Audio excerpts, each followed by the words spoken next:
Assalamualaikum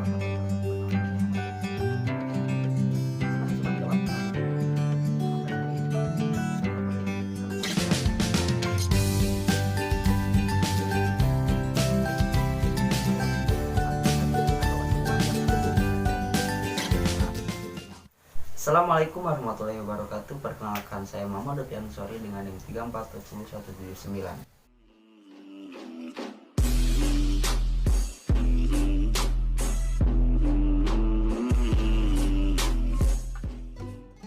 Dalam video kali ini saya akan mempresentasikan riset saya tentang moderatisme beragama di kalangan generasi milenial.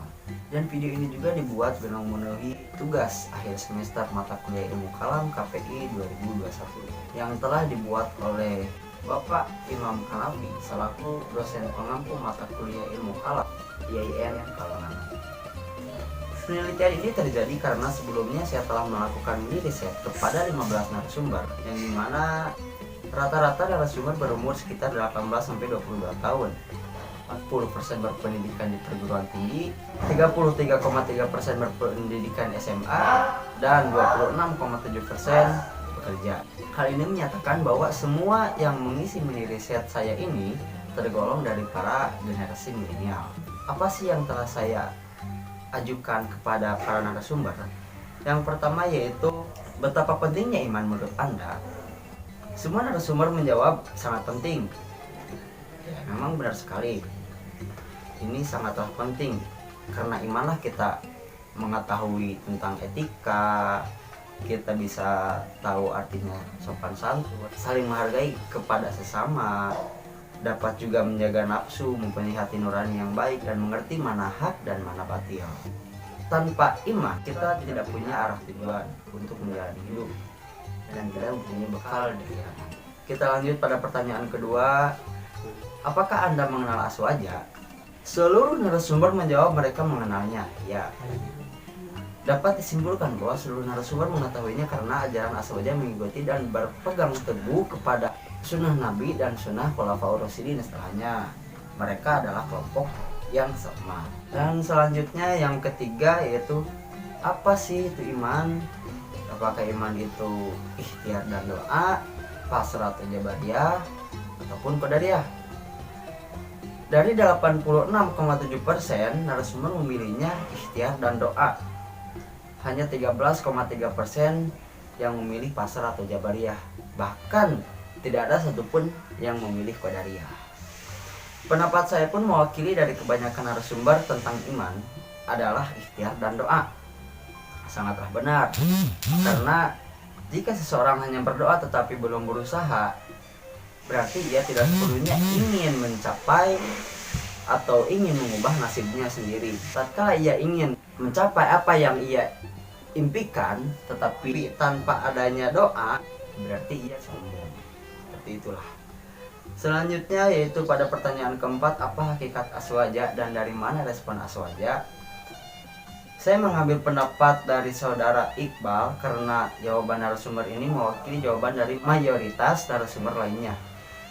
Menurut saudara Iqbal, hakikat Aswaja itu sepenuhnya percaya kepada Allah secara total dan mempelajari ajaran Rasulullah SAW dan thariqah para sahabat Rasulullah SAW.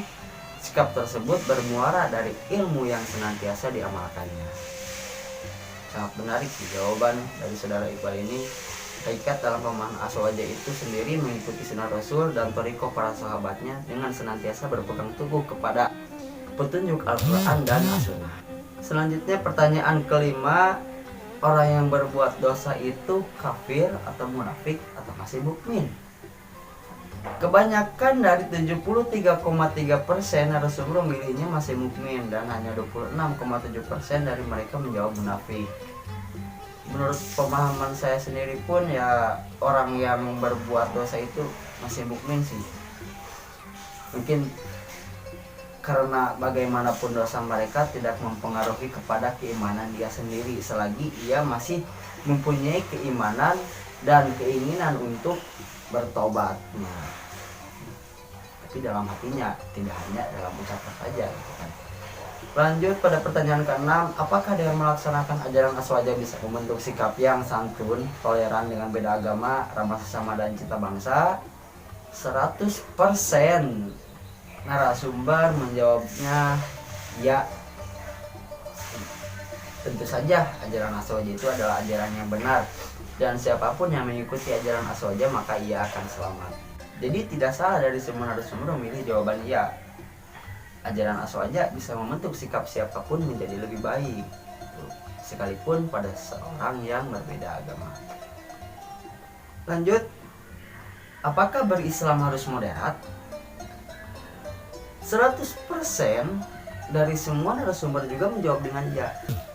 Karena sikap keberagamaan Islam yang mengambil jalan tengah antara dua paham atau pemikiran yang ekstrim. Selanjutnya, bagaimana cara membentuk masyarakat beragama yang sesuai dengan generasi milenial?